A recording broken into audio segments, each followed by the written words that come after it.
আল্লাহর নবী সুলাইমান আলাইহিস সালাম উনি খেলাধুলা করতে করতে আবার উনি লক্ষ্য করে দেখলেন, ওরে বাবা,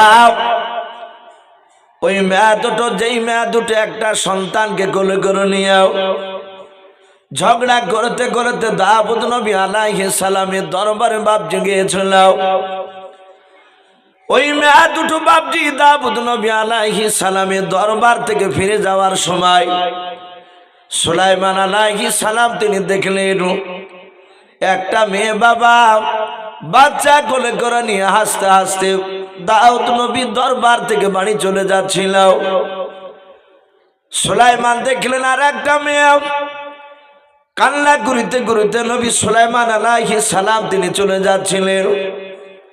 সুলাইমান আলাইহিস সালাম মনে মনে চিন্তা শুরু করে দিলেন, আল্লাহ, আমি ছোট্ট থেকে দেখেছি আব্বা দরবারে কাঁদতে কাঁদতে গেলে মানুষ আর ফিরে যাওয়ার সময় কাঁদতে কাঁদতে যায় না, হাসতে হাসতে যায়। ঝগড়া করতে করতে গেলে ঝগড়া করতে করতে আসে নাই। এই মেয়ে দুটো ঝগড়া করতে করতে গেল, কিন্তু একটা মেয়ে কাঁদছে আর একটা মেয়ে হাসছে, ব্যাপারটা তো বুঝে আসলো না। নবী সুলাইমান পেছন দিক থেকে বাপজি চিৎকার করে ডাক দিয়ে বলেছিল, মা তুমি দাঁড়িয়ে যাও। সুলাইমান ওই মেয়ে দুটোকে লক্ষ্য করে বললে, এই মা একটু দাঁড়াও। যে কাঁদতে কাঁদতে যাচ্ছিল সেও দাঁড়িয়ে গেল, যে বাচ্চা নিয়ে হাসতে হাসতে যাচ্ছিল সেও দাঁড়িয়ে গেল। সুলাইমান আলাইহিস সালাম যে মেয়েটা কাঁদছিল তার সামনে গিয়ে বলছিল, গো মা, আমি দেখেছি দাউদ নবী আলাইহিস সালামের দরবারে গেলে মানুষ ওর দরবার থেকে ফেরার পথে কেউ কাঁদতে কাঁদতে যায় না, কিন্তু মা আমি দেখলাম তুমি কাঁদতে কাঁদতে কেন যাচ্ছ? যে মেয়েটা কাঁদছিল সে মেয়েটা বললে, এই তোর নাম কি? সুলাইমান বলেন, আমার নাম সুলাইমান। বলে, দাউদ নবী তোর কেউ হয়? সুলাইমান আলাইহিস সালাম বললেন, উনি আমার আব্বা জান হন। সাথে সাথে মেয়েটা সুলাইমানকে লক্ষ্য করে চিৎকার করে বলেছিল, এই সুলাইমান, তোর আব্বা আমার ন্যায্য বিচার করে দিতে পারে নাই। কিয়ামতের ময়দানে যেদিন কোটি কোটি মানুষের সমাগম হবে সেই দিন কেউ তোর আব্বার কলার খানাকে ধরে টানতে টানতে নিয়ে গিয়ে আল্লাহর কাঠগড়ায় তোর আব্বার বিরুদ্ধে বিচার দিয়ে দিব। জোরে বলুন সুবহানাল্লাহ। সুলাইমান আলাইহিস সালাম তিনি জানেন কিয়ামতের ময়দান কঠিন ভয়ঙ্কর। আব্বার কলার ধরে টানতে টানতে নিয়ে গিয়ে আল্লাহ দরবারে বিচার দিবে। হযরতে সুলাইমান আলাইহিস সালাম হাত ওখানা জোড় করে বলেছিলেন, ওগো মা, তুমি আমার আব্বার বিরুদ্ধে কেন বিচার দেবা? বলো, আমার আব্বা এমন কি ন্যায্য বিচার করে দিতে পারে নাই? যেই মেয়েটা কেঁদেছিল সেই মেয়েটা ডাক দিয়ে বলেছিল, বাবা সুলাইমান, শুনে নাও, তোমার আব্বা আমাদের সঠিকভাবে বিচার করে দিতে পারে নাই। বলে, আমার আব্বা এমন কি বিচার করতে পারে না, একটু খুলে বলাও। ডাক দিয়ে বলেছিল, সুলাইমান, ওই মেয়েটার কোলে যে বাচ্চা আছে, মেয়েটা হাসতে হাসতে নিয়ে যাচ্ছিল। বলে, হ্যাঁ, ওই মেয়েটার কলিজার টুকরা বাচ্চা নয়, ওই মেয়েটার কোলে যে বাচ্চা আছে ওই বাচ্চাটা আমার কলিজার টুকরা বাচ্চা। সুলাইমান বলেছিল, মা, ওই মেয়েটার বাচ্চা না, তোমার যে কলিজার টুকরা বাচ্চা। তাহলে মা বললো, তুমি কেন কান্না করছো? আর ওই মেয়েটার কোলে কেন বাচ্চাটা আছে বলো? তোমার বাচ্চা তোমার কোলে কেন না, একটু খুলে বলো। ডাক দিয়ে বলেছিল, সুলাইমান, ওই কারণে তো আমি বলেছি তোমার আব্বা ন্যায্য বিচার করে দিতে পারে না। ডাক দিয়ে সুলাইমান বলেছিল, গো মা, বলো এমন কেমন করে এই ঘটনা ঘটলো বলো। ডাক দিয়ে বলেছিল, সুলাইমান, আমার কলিজার টুকরা সন্তান নিয়ে আমি ময়দান দিয়ে হেঁটে যাচ্ছিলাম। প্রচন্ড রৌদ্র সময় শরীর ক্লান্ত হয়েছিল, তাই আমি একটা গাছের ছায়া তলে শুয়ে গিয়েছিলাম। ওরে সুলাইমান, আমার বেটাকে আমি মাটির উপরে শুয়ে রেখেছিলাম। আমার নিদ্রা চলে গিয়েছিল, আমি ঘুমে গিয়েছিলাম। হঠাৎ করে যখন আমার ঘুমটা ভেঙে গেল, ঘুম থেকে জাগার উপর আমার সন্তানকে আমি কোলে নিয়ে নিলাম। ওরে সুলাইমান, ওই মেয়েটাও দেখলাম আমার পাশে শুয়েছিল।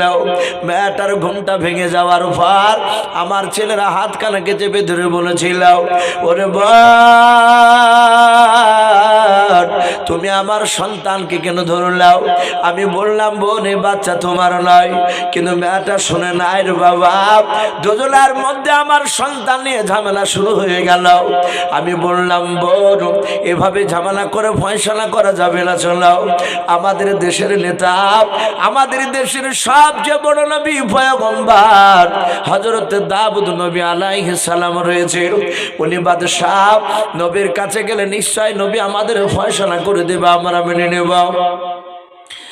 এই সুলাইমান, আমরা দুজনেই ঝগড়া করতে করতে তোমার আব্বার দরবারে গেলাম। তোমার আব্বা আমাদের দুজনের কথা শোনার পর বাবা, ওই মেয়েটা অভিনয় করে বেশি বেশি করে কেঁদেছিল। তাই তোমার আব্বা অভিনয়ের কান্না বুঝতে পারলো না, আমার বাচ্চাটা মেয়েটার পাওনা করে দিল। ওরে সুলাইমান, এই কারণে আমি তোমার আব্বাকে মাফ করব না, ক্ষমা করব না। কিয়ামতের ময়দানে তোমার আব্বার বিরুদ্ধে বিচার দিয়ে দেব। সুলাইমান বলেছিল, মা শুনে নাও, আমি গিয়ে যদি আব্বার কাছে গিয়ে দ্বিতীয়বার যদি চিন্তাটা ভাবনা করে করতে বলে বলো, তাহলে তুমি বিচারটা মেনে নেবে কেনাও? যে মেয়েটা কাঁদতে কাঁদতে গিয়েছিল বলল, বাবা আমি অবশ্যই মেনে নেব। যে মেয়েটা হাসতে হাসতে যাচ্ছিল সেই মেয়েটা বলল, সুলাইমান, তোমার আব্বার কাছে দ্বিতীয়বার গেল, 50 বার নিয়ে গেল, আমি মেনে নেব, চিন্তা নাই।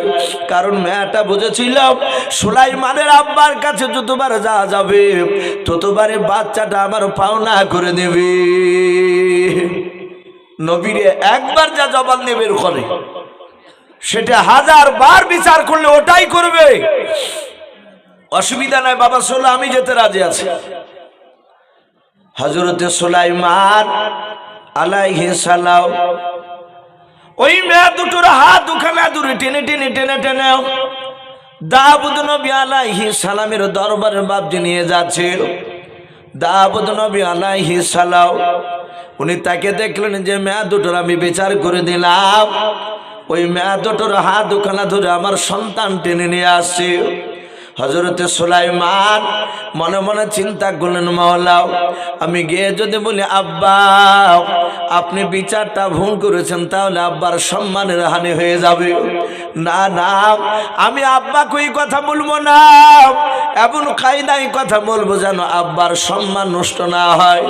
সুলাইমান কাছে গিয়ে হাত দুখানা জোর করে বলেছিল, ওগো আব্বা যান, আপনি মেয়ে দুটোর বিচার করেছেন বলে, হ্যাঁ বাবা, আমি আপনার সন্তান হয়ে অনুরোধ করেছি আব্বা যান, আপনি বিচারটা আপনি উদ্ধার করে নেন, ফিরিয়ে নেন। ওগো আব্বা যান, আপনি পুনরায় চিন্তা ভাবনা করে বিচারটা করুন। দাউদ নবী আলাইহিস সালাম উনি মনে মনে চিন্তা করলেন, আমি বিকল্প এমন কি বিচার করব? আমি তো একবার বিচার করেছি। উনি চিন্তা করলেন, আমার সন্তান যখন টেনে নিয়ে এসেছে, আমার মনে হয় এই বিচারটা আমার সন্তান সুলাইমান 4 থেকে 4.5 বছর বাচ্চাই করে দেখে দিল। সুলাইমান বললেন, ওগো আব্বা আপনি বিচার করুন। দাউদ নবী কিছুক্ষণ চুপ করে থাকার পর বললেন, বাবা এ বিচার আমি করব না। বলে, কে করবে? বলে, তুমি আমার সন্তান, ছোট্ট বাচ্চা ছিলে, এ মেয়া দুটোর ন্যায্য বিচার তুমি করে দেখে দাও। সুলাইমান আলাইহিস সালাম তিনি মুচকে মুচকে হাসছে, বলে, আব্বা আমি বিচার করব? বলে, হ্যাঁ। সুলাইমান পেছন ঘুরে মেয়া দুটোর দিকে লক্ষ্য করে বললেন, ওগো মা, আমার আব্বা বিচার করবে না, বিচার ঘুরে নিয়েছে, আমাকে বিচার করার হুকুম দিয়েছে, আপনারা কি দুজন মানবেন? ওরা দুজনায় চিৎকার করে বলল, সুলাইমান আমরা মানতে রাজি আছি। হযরতে সুলাইমান আলাইহিস সালাম মেয়েটার কাছে, যে মেয়েটার কাছে বাচ্চা ছিল তার থেকে হাত দুখানা বাড়িয়ে বলেছিল, মা তোমার বাচ্চাটা আমাকে দিয়ে দাও। হযরত সুলাইমান আলাইহিস সালাম বাচ্চাটা নেওয়ার পর দাউদ নবী আলাইহিস সালামের কোলে বাপ যে বাচ্চাটা দিয়ে সোজা দৌড়ে ঘরের দিকে চলে গেলেন। হযরত দাউদ নবী আলাইহিস সালাম উনি মনে মনে চিন্তা করেছেন, মাওলা আমি মনে হয় আমার ছোট ছেলে বাচ্চা সুলাইমানকে বিচার করতে বলে আমি ভুল করে ফেলেছি। সুলাইমান বিচার করব বলে আমার কোলে বাচ্চা দিয়ে ঘরে কেন দৌড়ে চলে গেল? হযরত দাউদ নবী আলাইহিস সালাম ঘরের দিকে তাকিয়ে আছেন, সুলাইমান কেন আসে নাই? তাফসীরে লেখা আছে সুলাইমান কিছুক্ষণ পর বাপজি ফিরে আসতেছে। সুলাইমানের হাতে বাপজি একটা ধারানো বাপজি অস্ত্র হোসিয়াও। হযরত সুলাইমান আলাইহিস সালাম ওই হোসাখানা হাতে করে নিয়ে আসার পর দাউদ নবী আলাইহিস সালামকে বলেন, ওগো আব্বাজান দয়া করে আপনার সন্তানটা আমাকে দিয়ে দাও। আপনাকে যে বাচ্চাটা রাখতে দিয়েছি আব্বা, এই বাচ্চাটা আপনি আমাকে দিয়ে দাও। সুলাইমান দাউদ নবী আলাইহিস সালামের কাছ থেকে নিয়ে নিলেন। নেওয়ার পর মেয়ে দুটোর সামনে বাপজি একটা জায়গায়, ভালো জায়গায় সন্তানকে রেখে দিও। ডান হাত বাপজি হোসেখানা ধরে আছে। সুলাইমান মেয়ে দুটোর দিকে লক্ষ্য করে ডাক দিয়ে বলেছিলেন, ওগো মা এই বাচ্চাটা পুরোটা যদি তোমাকে দিয়ে দিই গো মা, তোমার কোলটা ভরে যাবে আর ওই মেয়েটার কোলটা খালি হয়ে যাবে, ভরবে না। এই মা এই বাচ্চাটা তোমাকে না দিয়ে যদি দিত মেয়েটাকে, এই মাটাকে যদি আমি বাচ্চাটা দিয়ে দিই এর কোলটা ভরে যাবে, তোমার কোল ভরবে না মা, ন্যায্য বিচার হবে না। আর ন্যায্য বিচার আমি সুলাইমান যদি না করতে পারি তাহলে কিয়ামতের ময়দানে তুমি তো আমার আব্বার মতো আমারও বিরুদ্ধে তুমি বিচার দিবা। বলে হ্যাঁ। হযরত সুলাইমান ডাক দিয়ে বলেছিলেন, মা আমার হাতে হোসা দেখতে পাচ্ছ? বলে হ্যাঁ তোমার হাতে আমরা হোসেখানা দেখতে পাচ্ছি। সুলাইমান আলাইহিস সালাম ডাক দিয়ে বলেছিলেন, ওগো মা এই বাচ্চাটা যে আমি মাটিতে শুয়ে রেখেছি তোমাদের বাচ্চা? বলে হ্যাঁ। দুজনায় দাবি করেছে তোমাদের বাচ্চা। এই বাচ্চার দুই পায়ের মাঝখানে হোসেখানা বেঁধে দিয়ে আমি ফড়ফড় করে ফেড়ে ফেলবো। অর্ধেকটা বাচ্চা তোমাকে দিব আর অর্ধেকটা বাচ্চা তোমাকে দেব, দুজনায় সমান সমান পেয়ে যাবা। মা বলো বিচার ন্যায্য হলো কিনা? যে মেয়েটা সুলাইমান আলাইহিস সালাম বাপজি দেখেছিলেন, যে মেয়েটা বাচ্চা কোলে করে নিয়ে বাবা হাসতে হাসতে যাচ্ছিল, ওই মেয়েটা ডাক দিয়ে বলেছিল, সুলাইমান তুমি অধাধি করে জবাই করে দিলাও, আমি তোমার বিচারটা মানতে রাজি আছি। হযরত সুলাইমান বাপজি কথা শোনার পর হোসেখানা দুই পায়ের মাঝখানে বাপজি বেঁধে দিয়াও টান মারতে যাবে। যে মেয়েটা বলেছিল, সুলাইমান তোমার আব্বার বিরুদ্ধে কিয়ামতের ময়দানে বিচার দেব, তোমার আব্বার বিরুদ্ধে আল্লাহর দরবারে, ওই মেয়েটা দেখলে আমার সন্তানকে জবাই করে ফেলবে। ওই মেয়েটা দৌড়ে গিয়া সুলাইমানের পা দুখানা জোরে ধরে কেঁদে কেঁদে বলেছিল, ওরে সুলাইমান আমি তোমার বাবাটার ন্যায্য বিচার পেয়ে গিয়েছি। বলুন সুবহানাল্লাহ। সুলাইমান বলেছিল, মা তুমি ছেড়ে দাও। বলে না বাবা, তুমি দয়া করে আমার সন্তানকে তুমি জবাই তুমি করো না। বলে মা তুমি বলেছো ন্যায্য নাকি বিচার আমি করে দিতে পারবো না, আর না পারলে কিয়ামতের ময়দানে তুমি আমার আব্বা এবং আমার বিরুদ্ধে আল্লাহর দরবারে বিচার দেবা বলেছো। বলে সুলাইমান আমি তোমার আব্বার আর তোমার বিরুদ্ধে বিচার দেব না রে বাবা, আমি ন্যায্য বিচার পেয়ে গিয়েছি আর অর্ধেকটা নেব না, জবাই না করি পুরো বাচ্চাটা ওই মেয়েটাকে দিয়ে দাও। সুলাইমান ডাক দিয়ে বলেছিল, মা তুমি কেন অর্ধেকটা জবাই করা বাচ্চা নেবা নাও? ডাক দিয়ে বলেছিল, সুলাইমান এই জবাই করা বাচ্চা নিতে গেলে আমার সন্তান পৃথিবীর বুকে জিন্দা বেঁচে থাকবে না, মারা যাবে। আর যদি আমি না নিই বাচ্চা আমার কমসে কম ওই মেয়েটার আপনার কাছে থাকলেও বাচ্চাটা বেঁচে থাকবে। ওরে সুলাইমান, বাচ্চাটা বড় হওয়ার পর যখন রাস্তা নিয়ে চলাফেরা করবে, আমি একটু বাচ্চার দিকে লক্ষ্য করে নিজের দিলকে আমি সান্ত্বনা দিয়ে বলবো, আল্লাহ এই বাচ্চাটা আমার কলিজা টুকরা বাচ্চা। দাউদ নবী আলাইহিস সালাম পাশ থেকে বসে বসে বিচার দেখছিলেন সুলাইমানের। 4 থেকে 4.5 বছরের বাচ্চা, এ আবার কোন ধরনের বিচার? যাহাতে মেয়েটা জবাই করতে বারণ করলো, সুলাইমান সেখানে টান মেরে ফেলে দিয়ে বাচ্চাটা তুলে নিয়ে গিয়ে ওই মেয়েটার কোলে দিয়ে দিলে। যেই মেয়েটা বারণ করেছিল, সুলাইমান দিয়ে বলেছিলেন, আব্বা এই মেয়েটারই হচ্ছে বাচ্চাটা প্রকৃতির সন্তান। সুলাইমানকে দাউদ নবী বলেছিলেন, বাবা তুই বুঝলি কি করে? বলে, আব্বা বুঝতে পেরেছি, প্রথমকার মেয়েটা বলেছিল, সুলাইমান তুমি জবাই করে দিলে আমি তোমার বিচার মেনে নেব, আমি অর্ধেকটা বাচ্চা নিতে রাজি আছি। সে জানে এ বাচ্চা আমার নয়, এ বাঁচলি কি আর মরলি কি। আর দ্বিতীয় মেয়েটা বলেছে কে জবাই করো না, আমি অর্ধেকটা নিব না, পুরাটাই দিয়ে দাও। ও জানে আমার ছেলে অর্ধেকটা নিতে গেলে আর জিন্দা থাকবে না। সুলাইমান আলাইহিস সালামের ছোট্টবেলাকার মেধা, তার বুদ্ধি, বিচার করার ক্যাপাসিটি দেখে দাউদ নবী আলাইহিস সালাম তার হাতে একটা আংটি ছিল, ওই আংটিটা বের করে সুলাইমান আলাইহিস সালামের হাতে পড়ে দিলেন। বাবজি আমার সোনা লালেরা, অনেকে হয়তো বাবজি মোবাইলের, এখন তো যে কোনো বক্তা ওয়াজ করলি এই মোবাইলে ইউটিউব হয়ে যাচ্ছে। আবার অনেকগুলো বক্তা, অনেক মানুষ অনেক জায়গা থেকে ফোন করে। আমি তাতে একটা দাজ্জালের বাবজি একদিন বয়ান করেছিলাম, এই কিয়ামতের আগে দাজ্জাল আসবে, সে লোকটা কেমন। ওই দাজ্জালের বাবজি সেই বক্তব্যের মধ্যে আমি বলেছিলাম যে সফার পাহাড় আর মারুয়া বলে বাবজি একটা পাহাড়, ওই মারুয়া পাহাড়টা সেদিন চৌচির হয়ে যাবে, ফেটে যাবে।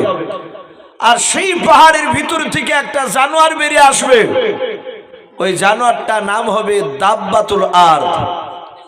আর ওই জানোয়ারটা গোটা পৃথিবী বাবজি ভ্রমণ করবে। তার 2 হাতে 2টো জিনিস থাকবে, ডান হাতে থাকবে ওই জানোয়ারটার হযরতে মুসা আলাইহিস সালাম যে লাঠিটা নিয়ে বেড়াতেন, আশা মুবারক লাঠি, ওটা থাকবে ওই জানোয়ারটার হাতে। ওই দাব্বাতুল আরদ জানোয়ারটার বাম হাতে থাকবে বাবজি নবী সুলাইমান আলাইহিস সালামের ওই আঙ্গুঠিটা। প্রতিটা মানুষের কাছে যাবে, গোটা পৃথিবী ভ্রমণ করবে আর বলবে, কানু বি আয়াতিনা লা ইউকিনুন। তোমাদের কাছে কি জাহান্নামের কথা কেউ বলে নাই? এই আল্লাহর বান্দা, তোমাদের কাছে কি কবরের কথা বলে নাই? এই কথা বলবে। আর তার 2 হাতে বাবজি 2 রকমের ইশারা করবে। একজনের কপালে লাঠি দিয়ে দাগ দিয়ে দিবে, আর একজনের কপালে বাবজি আংটি দিয়ে ইস্টা মেরে দিবে। সম্মানিত ভাইরা আমার, বাবাজি বোনেরা, এই ছিল সে সুলাইমান। উনি ছোট্টবেলায় 2টো বিচার করে দেখে দিয়েছিলেন। আল্লাহ বলছেন, আমি সুলাইমানকে এত বড় বাদশা বানিয়েছিলাম। সুলাইমান আলাইহিস সালাম তিনি কত বড় বাদশা ছিলেন বাবজি, একটু মন দিয়ে শুনবেন। সুলাইমান আলাইহিস সালাম যে সিংহাসনে বসে থাকতেন স্টেজের উপরে, আপনাদের কারো জানা আছে বাপ? ওই সিংহাসনটা কত বড় ছিল, আর সিংহাসনের উপরে কটা চেয়ার আনতো? শুনলে হয়তো অনেকের মনে নেই। কোরআন শরীফ তাফসীরে মারফুল কোরআন আপনার সম্ভবত সূরা আম্বিয়ার তাফসীরে এসেছে। আর হায়াতুল হাইওয়ান বলে একটি কিতাব আল্লামা কামালউদ্দিন দামির রহমাতুল্লাহ আলাইহি তিনি বলেছেন, সুলাইমান যে সিংহাসনে বসে থাকতেন, ওই সিংহাসনের উপরে 1 নয় 2 নয়, কিতাবে লিখেছে বাবজি 6 লক্ষ চেয়ার আনতো। বলুন আলহামদুলিল্লাহ, 6 লক্ষ চেয়ার। আমি বলছিলাম তাহলে সিংহাসনটা উপরে কখান চেয়ার আনতো বললাম? 6 লক্ষ চেয়ার। এটা গল্প বলছি না ভাই, এটা সুলাইমান আলাইহিস সালামের ঘটনা। সুলাইমান আলাইহিস সালাম তিনি কত বড় বাদশা ছিলেন, 6 লক্ষ চেয়ার। আমার মনে হয় আপনাদের এই গ্রামে বাবজি ধরবে না। তো নবী সুলাইমান সিংহাসনের মাঝখানে বসে থাকতেন, ওনার ডান দিকে বাবজি 3 লাখ চেয়ারে থাকতো আপনার আমার মতো ইমানদার মানুষ, 3 লাখ সৈন্য 24 ঘন্টা বসে থাকতো। সুলাইমানের বাম সাইডে বাবজি 3 লাখ চেয়ার থাকতো। এই 3 লাখ চেয়ারে নবী সুলাইমান আলাইহিস সালামের মানুষ না, জিন বলে বাবজি একটা জাতি আল্লাহ দুনিয়ার বুকে পাঠিয়েছিলেন। কথা সত্য না মিথ্যা বলো? জিন আছে না নাই? আছে। এই জিন জাতির মধ্যে থেকে বাবজি একটা জিন নয়, 3 লাখ জিন এই বাম দিকে আর চেয়ারে বাবজি বসে থাকতো। তাহলে 3 লাখ মানুষ আর 3 লাখ জিন, টোটাল হচ্ছে বাবজি 6 লাখ। আল্লাহ বলছেন আমি সুলাইমানকে এত বড় বাদশা বানিয়েছিলাম যে ওনার মাথার উপরে কয়েক হাজার পাখিতে বাবজি ভাবে ডানা মিলে তারা সূর্যের তাপকে আড়াল করে বাবজি বসে থাকতো, যেন নবী সুলাইমানের সৈন্যদেরকে বাবজি তাপ না লাগে। নবী সুলাইমান বাবজি আমরা একটু গুছে বসে বাপ, আর যারা রাস্তায় একটু দাঁড়িয়ে আছেন ভাই আমি অনুরোধ করব দাঁড়িয়ে না থেকে একটু যদি দিনের মজলিসে যদি মহাব্বতে বসতেন খুব ভালো হতো। আর যেহেতু প্রতিটা বাবজি ভাই মা বোনেরা জানেন এটা এটা মাদ্রাসার উন্নতি গল্পে জালসা। আমি আব্দুল সালাম সাহেবের আমি নাম বহুজনার মুখে শুনেছিলাম, আমার পূর্বেকার বক্তা ওনার প্রশংসা করছিলেন। আমি মানুষকে বসে রেখে বাবজি তার সামনে প্রশংসা করা ঠিক নয়, তবু আমি ইশারাতান বলতে চাইছি আমি বড় বড় অভিজ্ঞ ব্যক্তি আলেমদের মুখ থেকে শুনেছি। উনি আপনাদের এলাকার এই দেশেরই বাবজি আপনার ছেলে, উনি একটা হাই র্যাঙ্কের বাবজি, একটা বড় মাপের তিনি হাফেজ, খুবই বড় মাপের হাফেজ। তো সেই মাদ্রাসা আপনাদের এলাকার মধ্যে সবচেয়ে পুরানো মাদ্রাসা। ইনশাআল্লাহ এই মাদ্রাসা আশা করি আগামী দিন এর চেয়ে উন্নতির দিকে যাবে ইনশাআল্লাহ। আমি অনুরোধ করব যে সব বাবজি ভাইরা এসেছে আপনারা চলে না গিয়ে একটু জমে বসুন, মা বোনেরা আপনাদের জায়গায় বসুন জমে জমে। আর বাবজি ভাইরা রাস্তায় দাঁড়িয়ে না থেকে আপনারা এসে একটু ভিতরে বসে যান। আর যারা টাকা দেওয়ার নিয়াত করে এসেছে যে মাদ্রাসায় আমরা টাকা দিব ইনশাআল্লাহ, তাদেরকে বলবো আপনারা আসুন, দুজন একজন করে আসুন। আর এই সাইডে হাফেজ সাহেবের হাতে দেন, খাতা লিখে রাখবেন। শেষের বেলাতে ইনশাআল্লাহ আপনাদের কাছে কিছু চাই, আবার দোয়া করা হবে।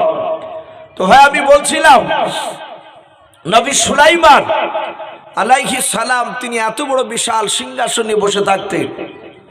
আল্লাহ বলছেন আমি সুলাইমানকে এমনই আমি তাকে ক্ষমতা দিয়েছিলাম, আমার বাতাস আমি সুলাইমানে তাবে করে দিয়েছিলাম। বলুন সুবহানাল্লাহ। আর যেমন আমরা 4 চাকায় 2 চাকায় প্লেনে বিভিন্ন যানবাহনে বাবজি আমরা যাতায়াত করি, অনেক মানুষ আমরা করি। নবী সুলাইমান উনি বাতাসের সাহায্যে হুকুমে এই সিংহাসন নিয়ে বাবজি আকাশ পথে উড়ে যাতায়াত করতেন। বলুন সুবহানাল্লাহ। 6 লক্ষ সৈন্য চেয়ার নিয়ে সিংহাসন নিয়ে বাবজি আসমানে উড়ে যাতায়াত করতেন। কত বড় বাদশা। তা নবী সুলাইমান আলাইহিস সালাম উনি একদিন ভ্রমণ করতে যাবেন, ঘুরতে যাবে। আল্লাহ কোরআনে বলেছে ওয়া হুশিরা আলি সুলাইমানা জুনুদুহু মিনাল জিন্নি ওয়াল ইনসি ওয়াত তায়রি ফাহুম ইউসাউন। সুলাইমান আলাইহিস সালাম জিন আর মানুষ আর পাখিদেরকে লক্ষ্য করে ডাক দিয়ে বলেছিলেন, এই জিন আর মানুষের পাখিরা, এই তোরা কি আমার সাথে ঘুরতে যাবি?